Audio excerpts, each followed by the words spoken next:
Upon his assumption of office in May 2015, the Cross River State's governor, Professor Ben Ayade, made it clear that his major policy thrust would be centered on industrializing the state, which hitherto was once a civil service-driven one.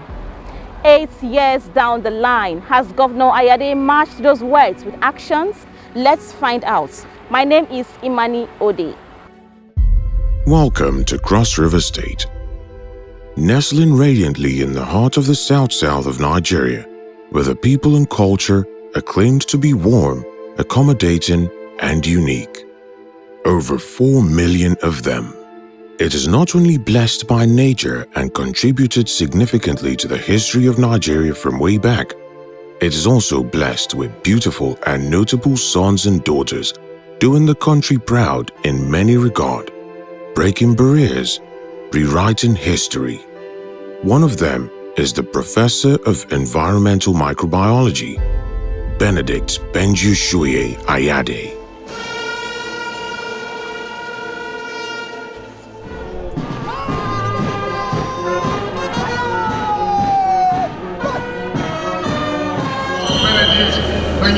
Ayade.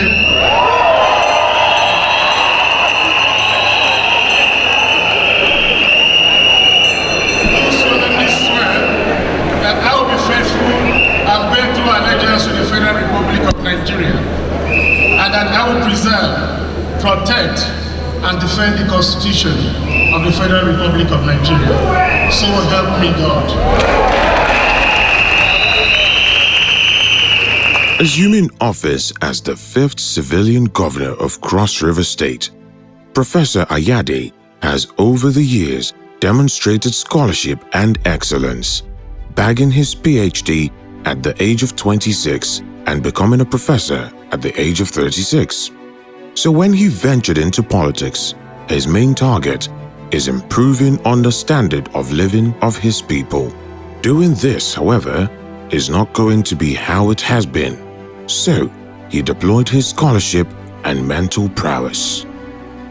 His strategy was the recalibration of the economic landscape of the state through agro-industrialization with the construction of industries across the state, and this digitally done. I inherited a very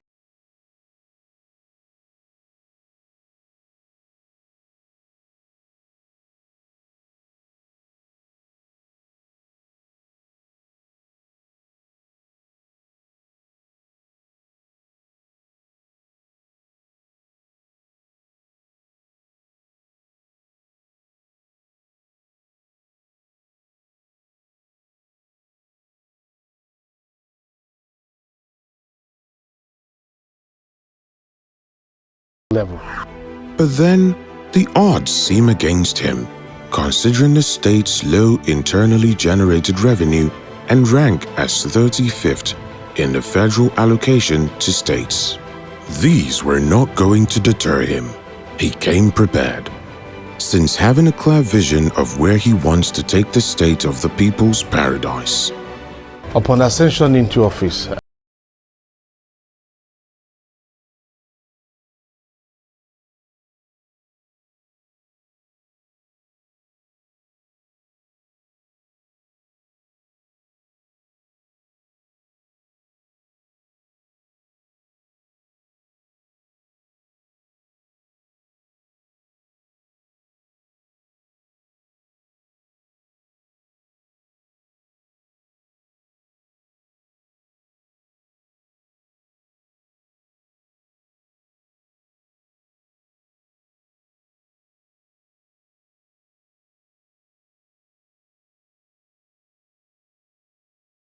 as my primary focus. His strategies soon paid off, judging by the sweetness of the success story now on every lip in and around the state, even beyond. He's not playing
then it's not exciting.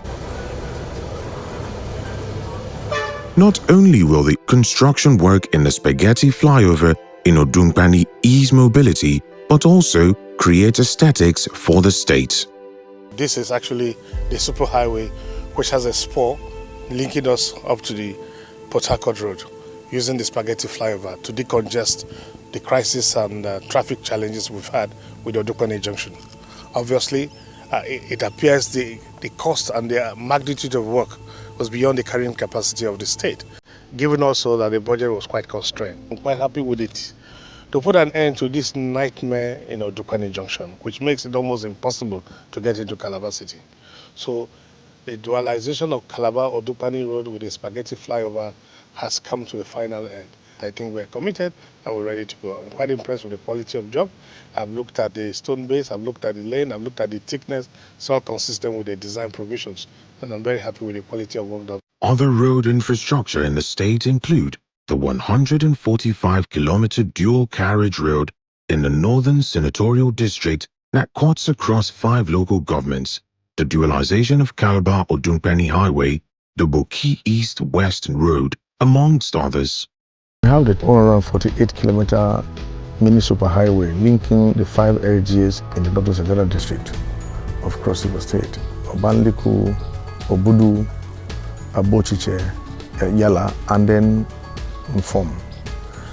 We have from the bottom of the ranch, from where the which is chain is 0.00, and up now dualized up till Abochiche Junction. Boki East Road is a 27-kilometer stretch of road, cutting across the thickest rainforest and terrible mountainous zone and region of Boki area. To create an enabling environment for small, medium, and large-scale businesses to thrive in the state, as well as ensure a 24-hour energy need of the Calabar metropolis, Governor Ben Ayade embarked on the construction of a 23-megawatt power plant to augment the existing supply from the national grid. The power station now powers streetlights in the state capital metropolis. You have a 23-megawatt power plant, which is up and running. All the electricity you get today, including all your street lights in Calabar, comes from the Ayade power plant. So the 23 megawatt power plant is on Parliamentary Extension Road, while on Tinapa, 26 megawatt power plant, which is gas-fired, while the one here is diesel-fired. And we are now finding a means to convert it so that we can have a hybrid system to allow you to use black oil in the case of rusting engines, and then use the traditional diesel in the case of a Pekis engine. But that's where we are on power supply. All these projects went through proper public procurement in consonance with section 38, 39, 40, 41. There's what we call sole sourcing of procurement. That is what we call competition. There is what we call open tendering. There is what we call direct sourcing. And so based on the categories of what is needed in line with the requirement of the law, I scrutinize all documents because he makes all approvals subject to due process. And I make sure if it is not in conformity with the law, I don't clear. So today, Governor Ayade has not just achieved this project through any means, but he has followed global best practices. The Pile factory located in Akamkpa local government area of Cross River State is one of Governor Ayade's golden ideas translated into reality. The evacuation from the power plant is a big challenge because the distribution lines were not designed with conductors that had capacity to take full load. So with the onset of this power plant delivering full power, you see some of these conductors melting. So because of that, Cross River State set up a pile factory, which produces electric poles, which produces piles for the construction of the Bakassi Deep Sea Port. The factory is in Akamkpa local government. It's sited in Akamkpa because that's where we have the largest deposit of aggregates like quarry. As a result of the call for the decentralization of the Lagos port and decongestion of other seaports, more seaports are expected to spring up in southern Nigeria. Lagos is saturated and congested, and the governor of Lagos State, including the Southern Governors Forum, made and agreed that federal government should do all they can to encourage other states to build ports to decongest Lagos. And so we're providing an alternative route for maritime services and maritime activities. through the deep sea port. The biggest draft we have in Nigeria today is 11 meters in terms of the Apapa port of Waterview. The new port being constructed by Lekki Port is like 14.5 meters. We're doing a 16 meters draft. This will be the deepest port in Africa. And it's located in the mouth of a river, the Great Kwa River. So it has the construction cost of a river port, but has the commercial value of a deep sea port. A smart intellectual money to reduce construction costs. The establishment of a pylons factory was therefore designed to produce the concrete materials for the construction of the Bakassi seaports during the construction phase. In September 2020, the factory had a test run where some concrete poles were produced for the use of high-tension cables for electricity transmission. Economy experts have underscored the importance of skilled manpower development to addressing unemployment. That exactly is what the Cross River State government is doing with the West African Fabrication Academy in Calabar. It is one of the legacy projects of the governor, where youths are trained in civil and electrical engineering, town planning, masonry, and more. Because the responsibility of the survival of my citizens lies with me, I need to expand government and put food on the table while I engineer a process to harvest them out of the job creation program into a value chain where they can be adding value. So we have food on the table, hands on the plow. So for the food I have placed on your table, I have to find a way for you to put your hands on the plow to bring value. But you can't put hands on the plow when you don't have a skill. So we have the Construction and Fabrication Academy of West Africa, set up in Calabar, intended to absorb 18,000 young people to train them in different fields: electrical, electrofitting, mechanical, road construction, bulldozer operator, all value chains, including tailoring, every single way that can give you skill. So if your certificate can't give you a job, let your hand work give you a job.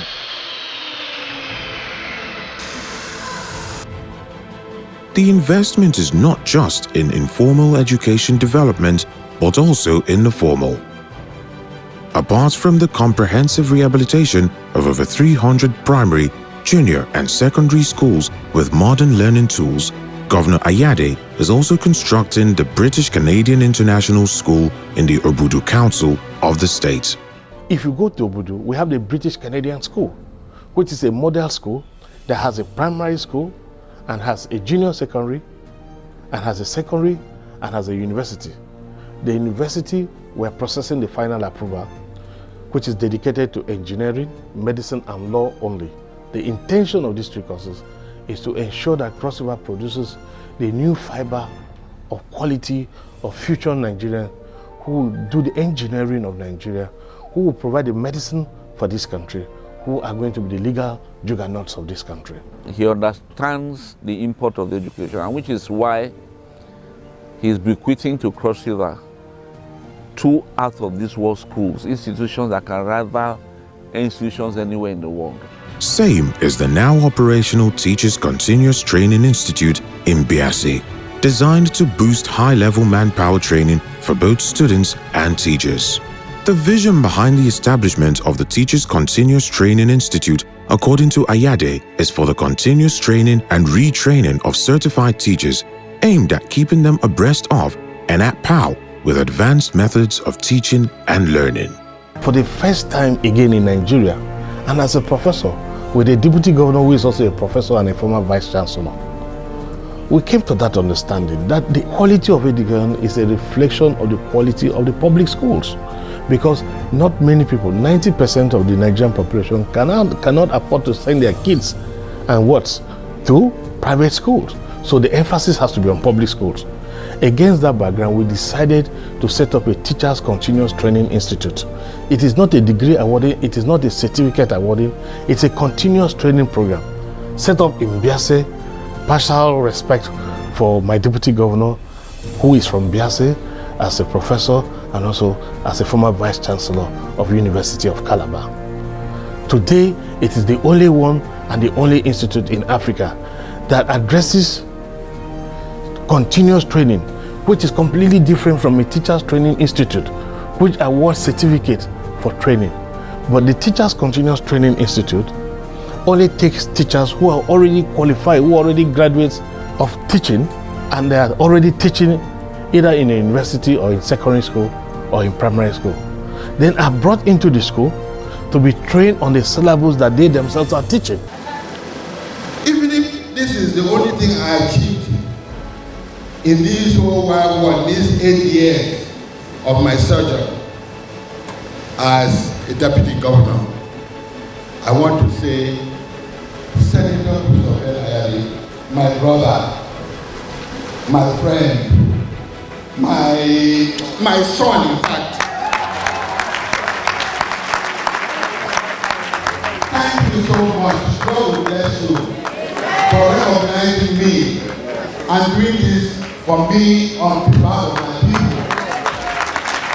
Thank you very much. This project, there are very few of them in this federation in Nigeria at large. I thank God, and I'm very proud that somebody I have respect for is the one who started this project from the scratch to what we are seeing today. In keeping with his promise of delivering quality health care, Governor Ayade has taken the health sector a notch higher with the establishment of 3 specialist hospitals in each of the 3 senatorial zones of the state. That structure of a medical infrastructure that caters to all categories, including high advanced levels and most sophisticated surgeries. We have 3 theaters in this hospital, and all the products are Siemens products, world class.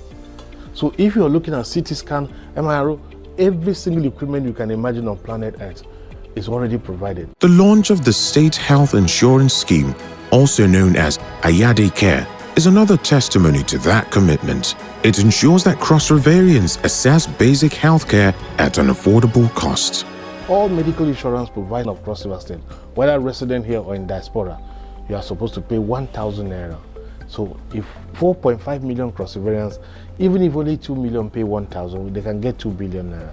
And we set up a trust fund to administer the procurement of drugs from the Calafan, which is the Cross River State Pharmaceutical Company, to support Ayade Care, which provides free sociological medical support services for our citizens, particularly aged ones.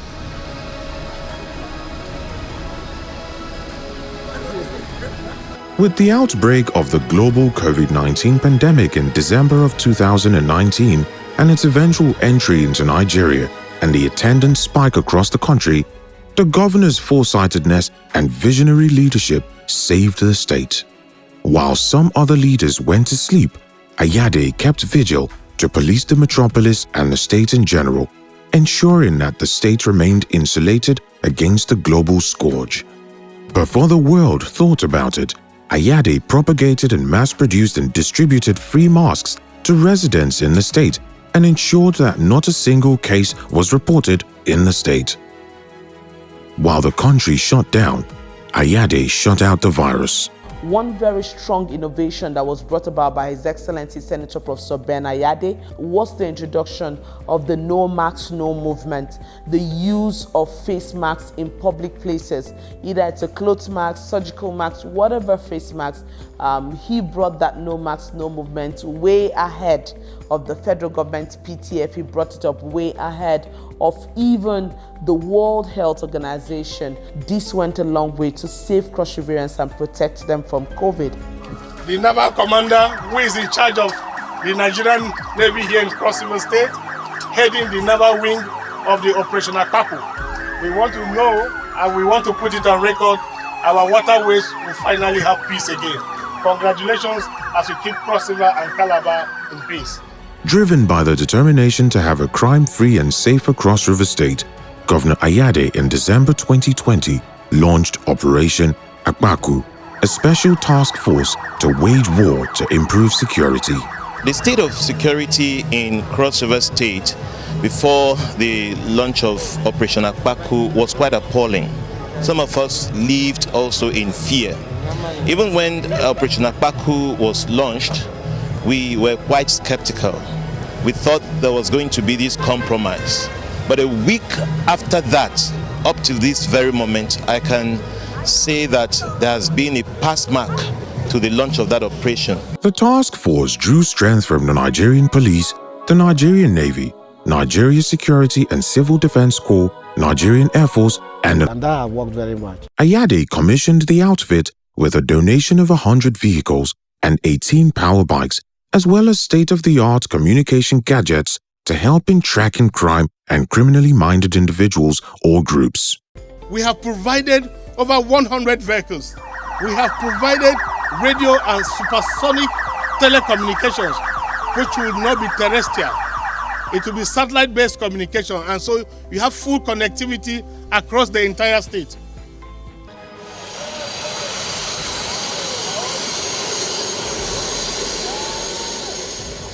The body of brain work in aviation under Ayade will dazzle any mind.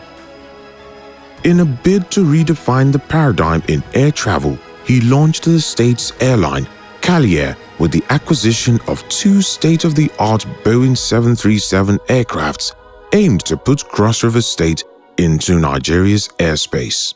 I'm trying to create jobs for 4.5 million people, at least 65% of that population.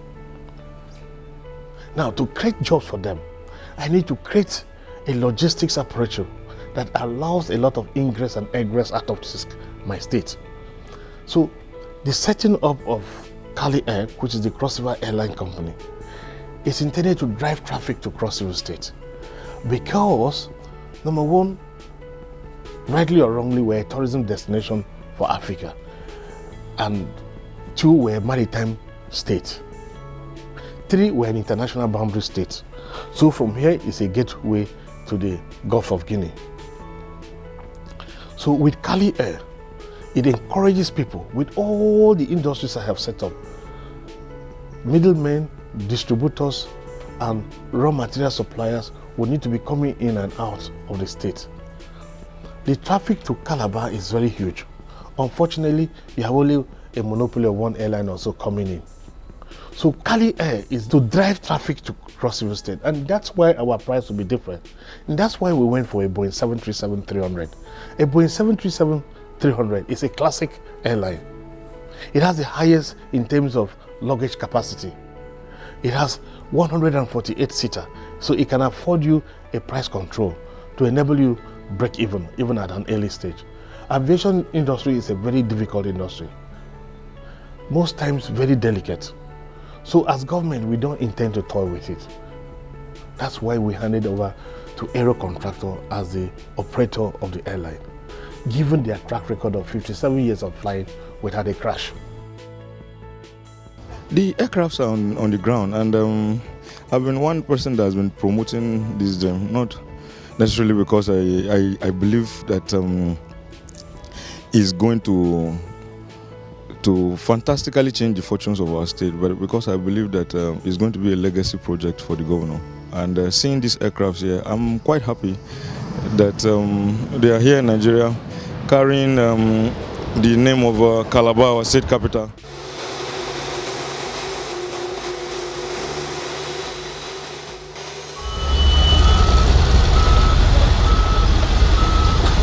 Worthy of note is the ongoing construction of the Obudu International Passenger and Cargo Airport.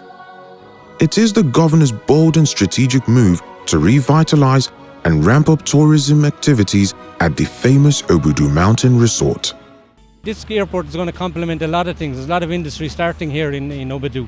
And this is to complement, obviously, the renovation of the ranch and a lot of export that we want to get into here on this side of the state. The Obudu Cattle Ranch is the most touristic feature in the whole of Africa. So we have to put an airline in Obudu so you can fly straight to Obudu to support the tourism of our state by virtue of the fact that Obudu Ranch is right there. It helps us for the export of dairy products and our beef from the Obudu Ranch. It helps to support the mineral export. It helps for the export of vegetable oil to the Gulf states. And it helps to deliver most of our end products to the West African sub-region.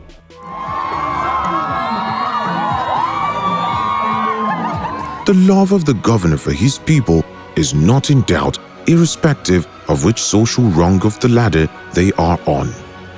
This is also evident in his relationship with the displaced people of Bakassi, whose dignity he works to restore.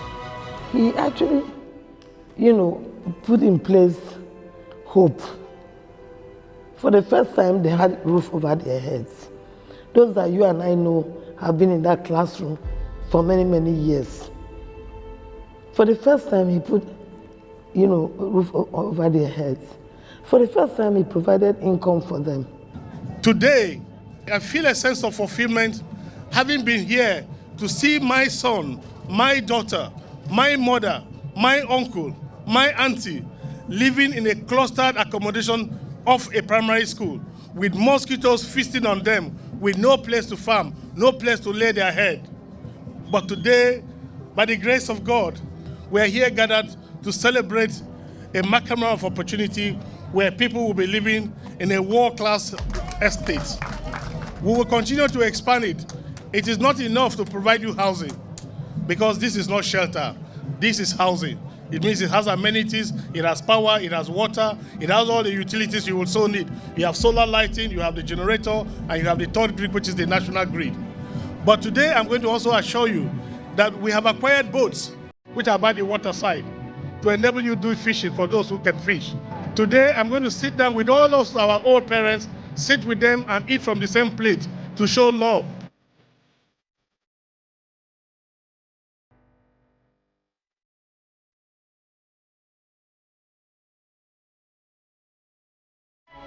His love is not just in words, but even in work.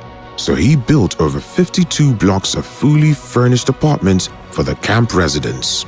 The radiance on their faces should explain the depth of their joy. Oh, we've been looking forward to this type of gesture for a long time. It's not something that we talk about how much money the house will be sold, but it's actually going down to the grassroots people, thinking about them to make sure that they have shelter over their heads. And to talk of the Bakassi returnees, they've been suffering for a long time. And I'm happy that the governor didn't actually wait for the federal government. He started something. And what I'm seeing today is quite magnificent. So I'm so happy that he did this. I'm happy about it.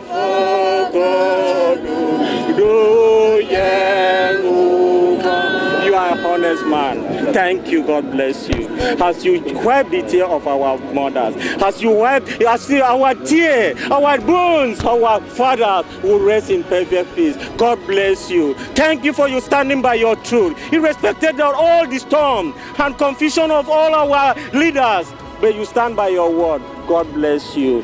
Your generation will not see corruption. You will stay to rule the entire world. Thank you, Father. I am very, very lucky that God has allowed me to go through my university, have a PhD, a lawyer, a senator, a professor, a governor.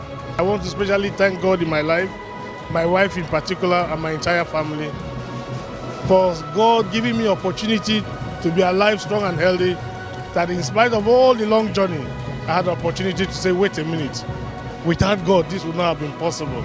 But for the strategist governor, Ben Ayade, it is not Uhuru yet. Thank you. Thank you. Thank you.